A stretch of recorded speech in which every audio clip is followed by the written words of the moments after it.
But right now we turn to the state capitol where negotiations continued today on a budget.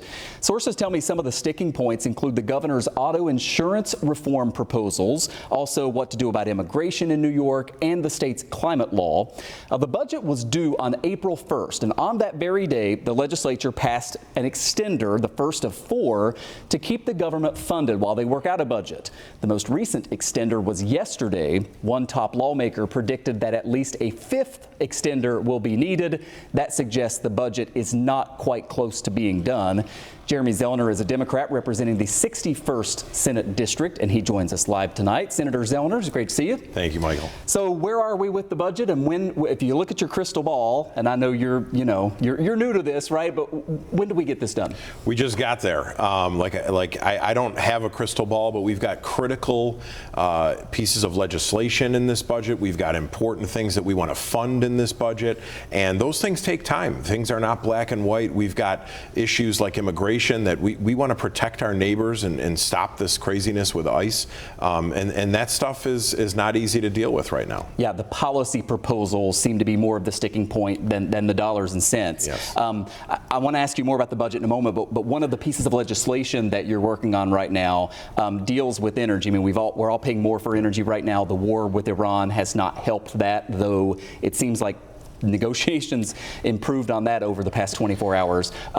What do you think needs to happen to provide relief to people? Well, we've been focused laser-like on affordability, whether it's utilities, whether it's health insurance, whether it's car insurance, and we've just passed a second series of utility package to really make accountability at front and center. You know, when utilities fail, there's going to be consequences to that, and when there's extreme weather, it is going to be illegal to shut off your utilities. Really, we've had a lot of people calling our office, and a lot of people I see in the community are having some serious concerns about affordability with their rates, but also, you know, making sure that their energy is fluent and that it doesn't shut off. Yeah. One of the sticking points in the budget as well, I mentioned there, is the climate law, which dates back a number of years. The governor wants to roll some of that back. It seems like leaders in the Assembly and Senate aren't quite on board with that. I mean, where do you think that goes? Well, climate change is real, and we've got to do something about it. And if we don't, our prices are going to continue to rise with using fossil fuels. So we've got to compromise. Everything's going to be a compromise in the next coming weeks. And I think you know, we're going to be on track to have the CLCPA in place.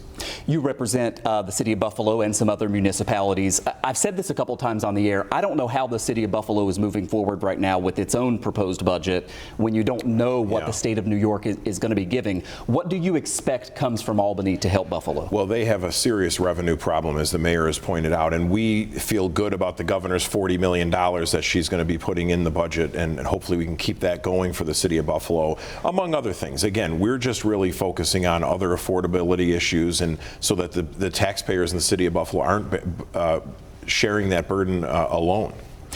In the 20 seconds I have left here, after the budget's done, you still are in the legislative session until early summer. What becomes priority number one for you? Well, anything that isn't taken up in this budget is going to be front and center. You know, we've got some reforms that we're going to be rolling out in the next couple of weeks, and if that doesn't get taken care of, we want to be able to do that right after the budget. Go Sabres. Go Sabre. That's a nice way to end it. Everybody can agree on that. State Senator Jeremy Zellner, thanks for coming in. Good to see you. Thank you, Michael.